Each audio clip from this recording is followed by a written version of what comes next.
Hey everybody, Paul Angelo here. Welcome to another amazing video where we take the understanding of sexuality to the next level. I'm the founder of the Big Gay Family Social Program.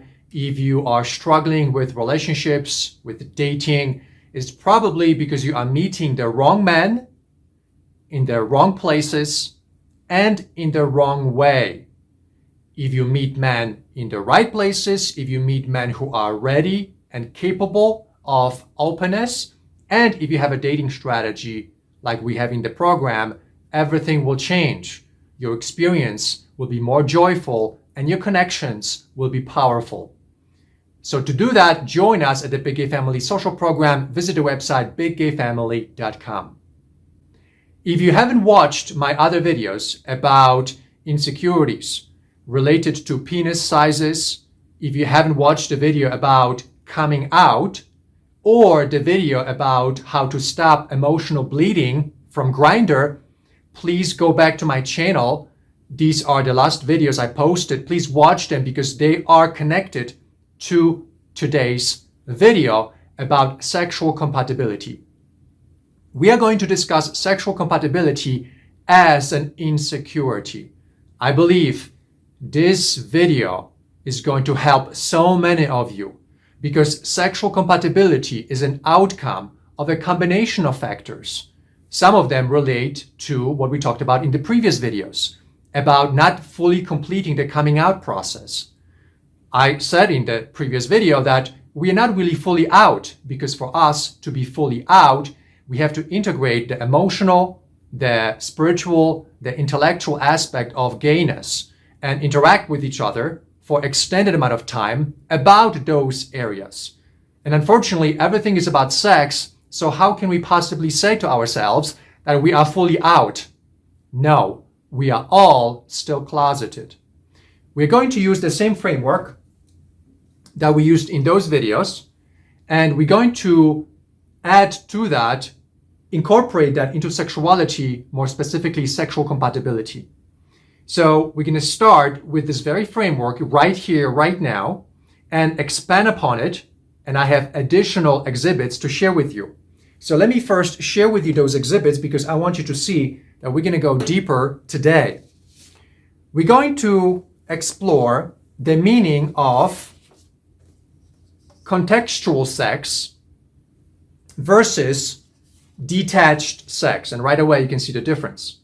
So contextual sex versus detached sex. This will blow your mind because you're going to see that we're not really having wholesome sex, we're having empty sex.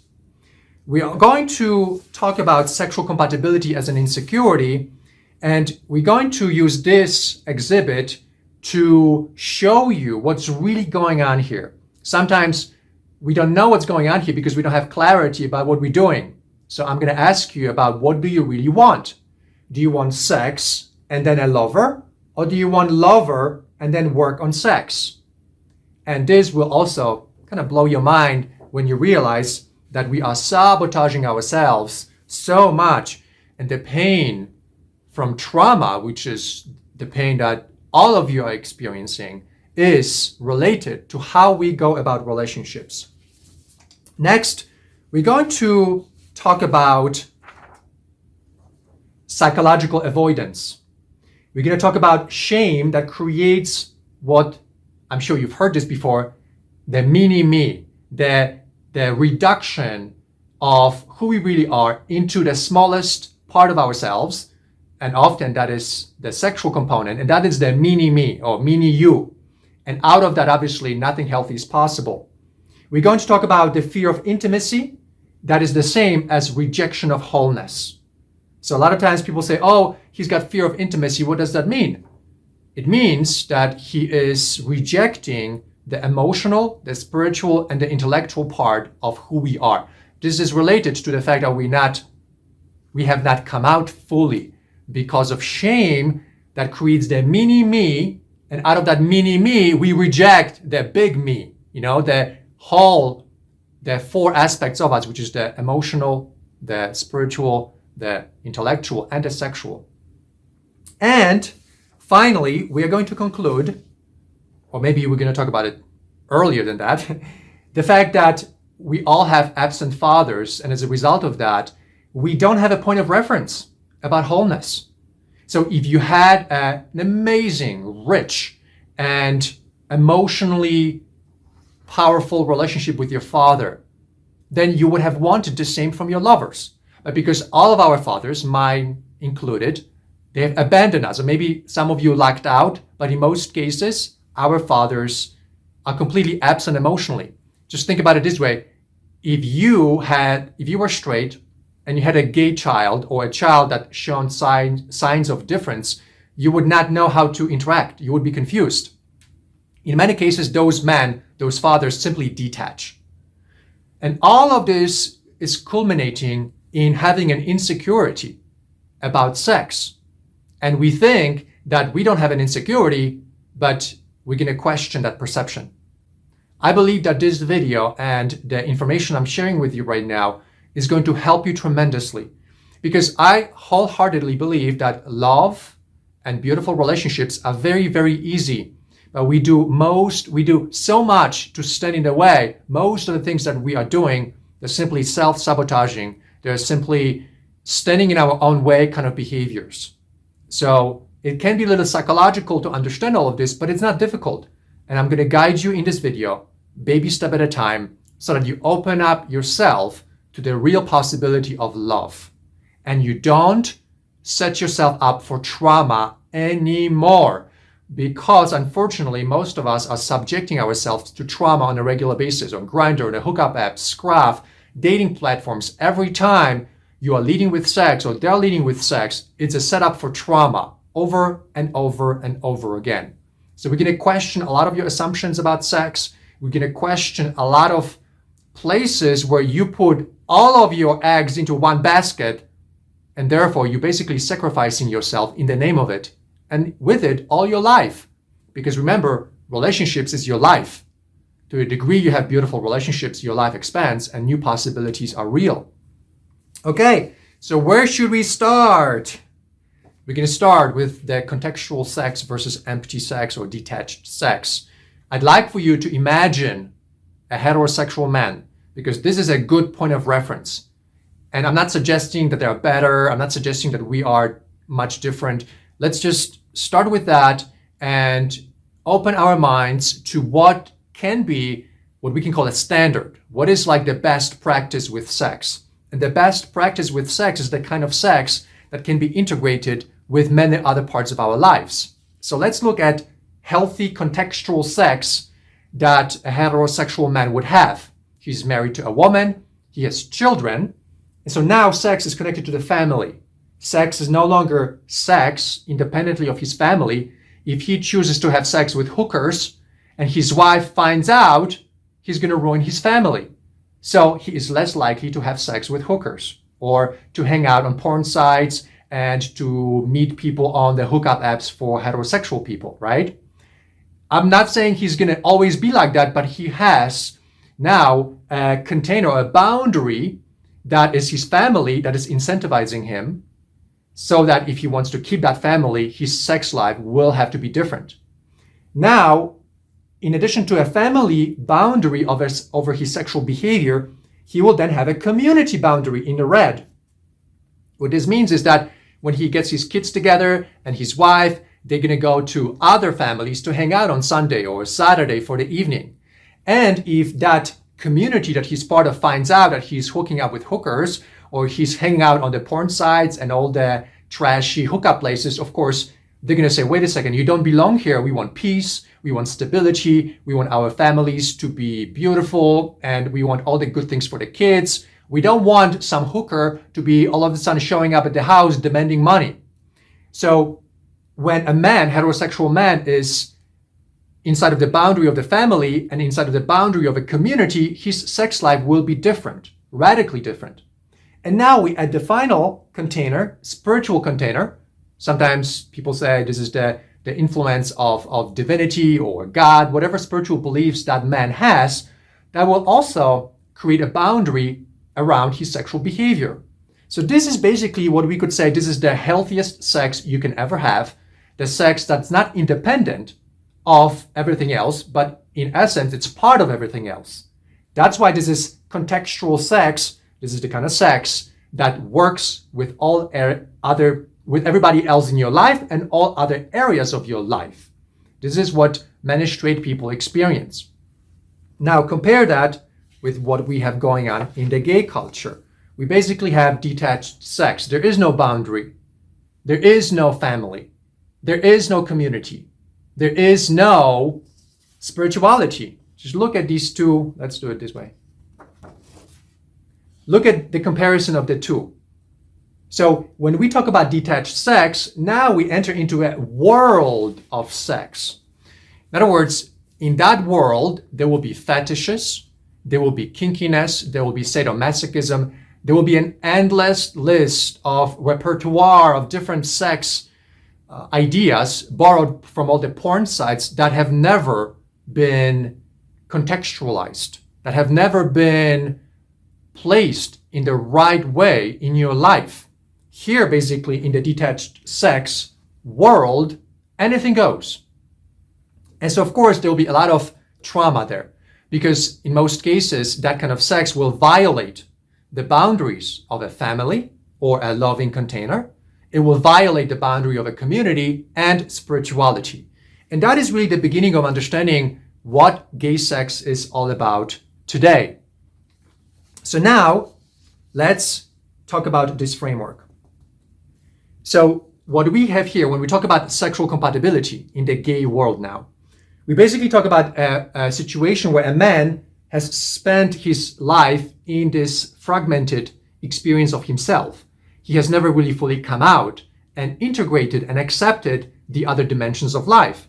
That's why he is almost like trapped in the world of sex. And when he considers relationships, because he has not seen relationships as a wholesome experience, he will assume that all relationships are about sex, because he is right here in this world of 100% sexual perception of himself and others.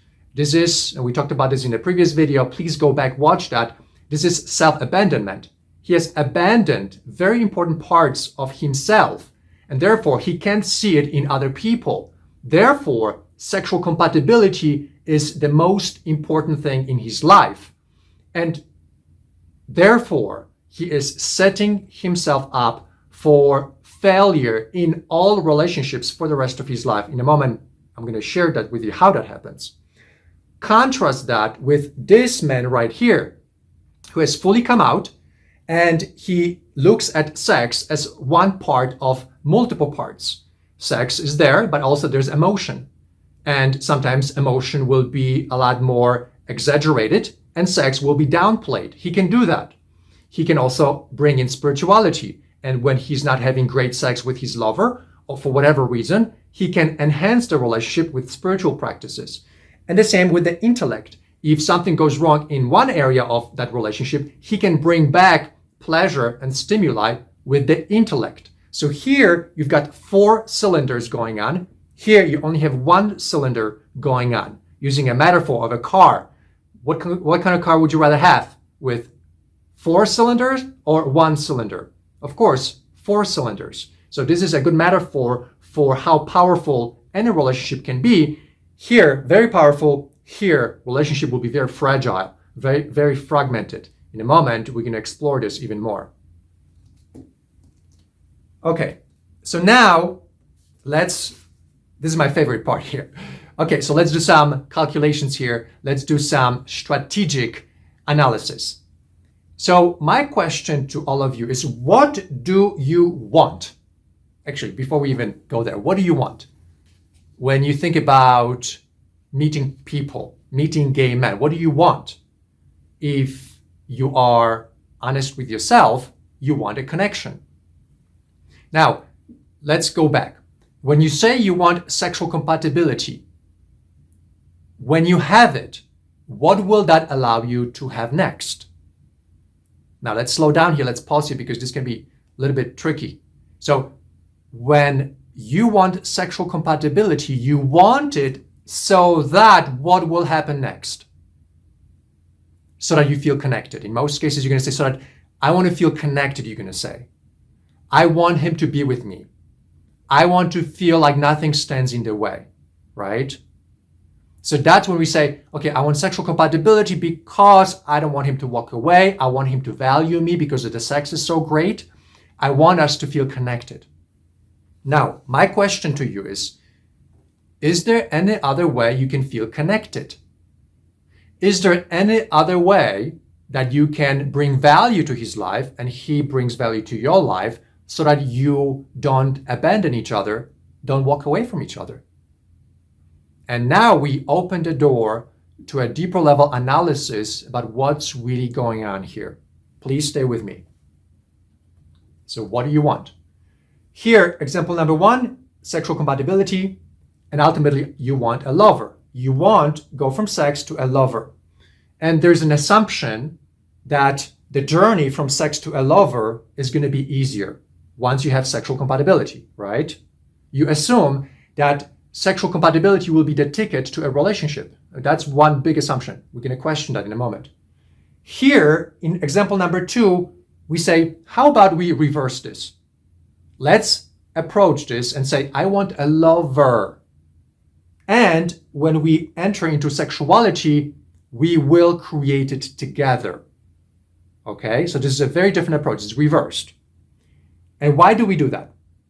Well, let's look at an example here. Let's look at 100 men. Imagine that over the next 20 years or over your lifetime, you're going to come across 100 men with whom you're going to have sexual compatibility.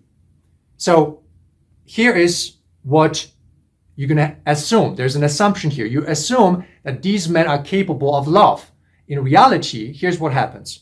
Out of the 100 men with whom you have sexual compatibility, most of them will know how to have sex, yes, but very few of them will know how to be lovers. Let's say it again. Out of the 100 men you're going to meet that you have sexual compatibility with, most of them, all of them will know how to have sex. Yes, you are correct about that. But you are wrong to assume that they are capable to know how to be lovers. In fact, we know from studying the gay population is that very few gay men have the capacity to be lovers. Therefore, so few of us have relationships. So only 5%, maybe even 3% will be capable to be lovers. What that means is that if you start with sex, you are going to subject yourself to all the men that don't know how to be lovers. And what's going to happen? You're going to experience trauma. So you're going to have to go through 95 men to get to the men that are ready for love. You assume that the journey from sexual compatibility to love is a straightforward journey. Now, in my personal life, I can tell you that I've had relationships that started as sexually compatible relationships, only later to find out that these men were total jerks and narcissists.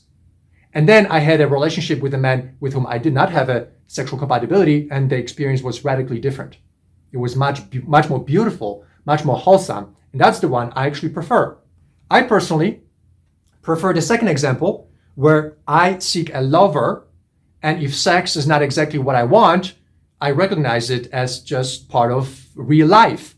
I don't make a big deal out of it. I practice openness, and because I fully came out to my emotional, intellectual, and spiritual self, I can derive a lot of pleasure and value from that from the other person. They don't have to match my sexual, kinky fetishes or any desires at all, and I'm still okay with it. And I've educated myself about how to have sex that is beautiful with anybody who is my lover.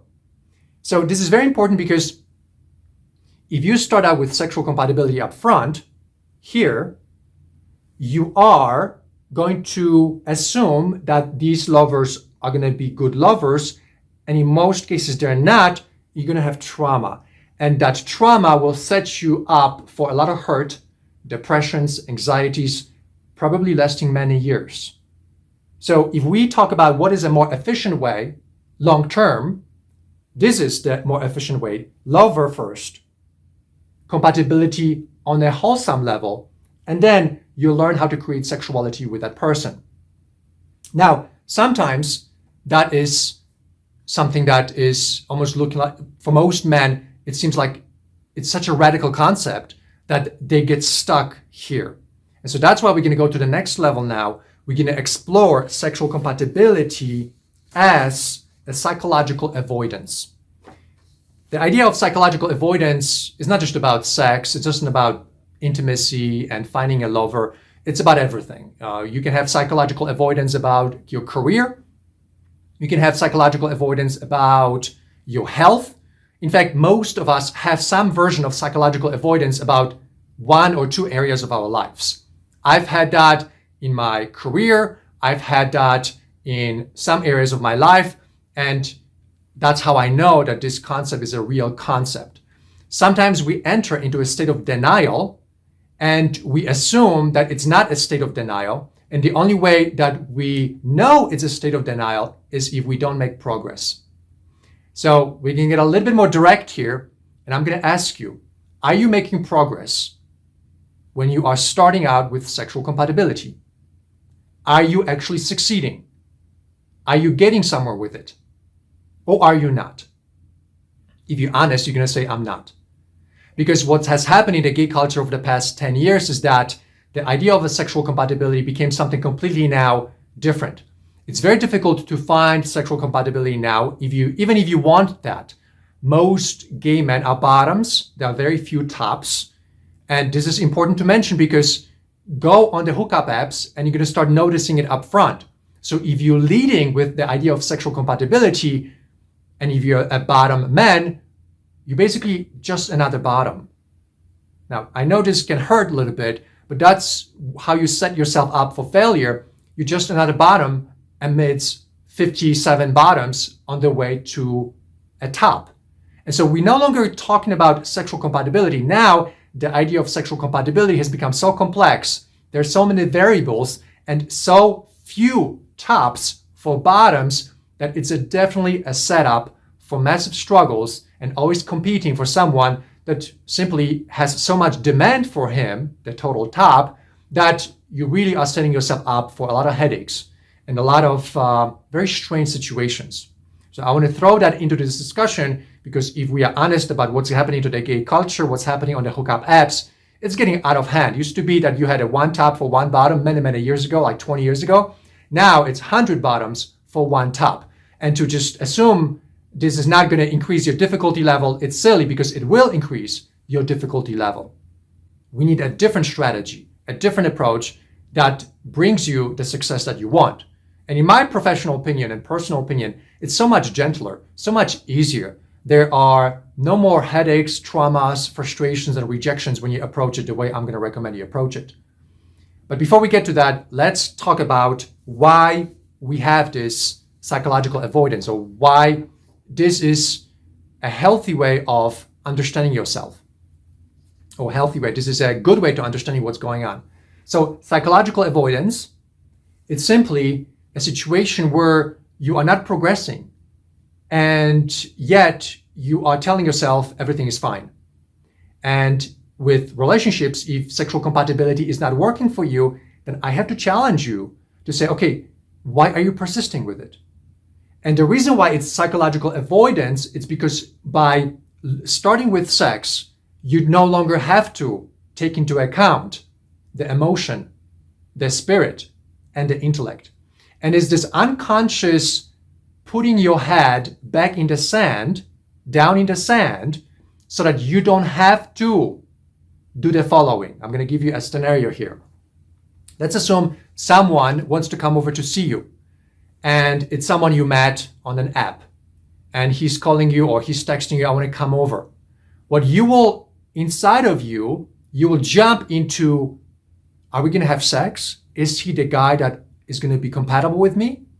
And the reason why you jump into that is because you are afraid that you can bring value to his life, or he can't bring value to your life in any other way. Okay? So what happens is that you are narrowing everything to what you perceive will be the immediate value for you. And if you've lived in the world of sex, it will be the sex. And the reason why this is psychological avoidance is because you are avoiding to accept the fact that there is more to you and there's more to him. And that psychological avoidance is there to allow you to negate your parts that are deeper about you and his parts. And that is because of shame. So we have psychological avoidance about confronting the multidimensionality about yourself and he, because we have reduced ourselves to the mini-me because of shame. This is the gay shame, the devaluation that's happening automatically. Also, this is what happens when we don't come out of the closet fully and embrace the 4 parts of us. We only embrace the sexual part of us. So this psychological avoidance will be invisible. You will not know that you're doing it because you are in a state of miniaturization. But that psychological avoidance is unconscious and it's produced by shame. And the only way we can know that it's there is because you're no longer producing results. You see? This can get really tricky. But the avoidance to step outside of sex is what we're talking about here. And it happens because of fear of intimacy. And fear of intimacy is, in essence, rejection of wholeness because of fear that you will not be compatible. And that's how we close this idea of psychological avoidance. You're avoiding the emotional connection. You're avoiding the spiritual connection. You're avoiding the intellectual conversations because if that were to happen, you would see that you're not really compatible at all. So you reduce yourself to the mini-me, to the most primitive part of you, the smallest part of you, because if you operate to the smallest part of you, you can find the value that will be exchanged, that will be about sex. You have to remember, to have sex, there is no extra learning necessary. You just have sex. You have natural responses in your body. He will have natural responses in his body. There's no need to work on anything. There's no need to have any skills. And that's why we are so drawn to that. Is basically the easiest way that we can ever imagine to enter into a human connection. But because we are multidimensional beings, it never works, and we always back to square one.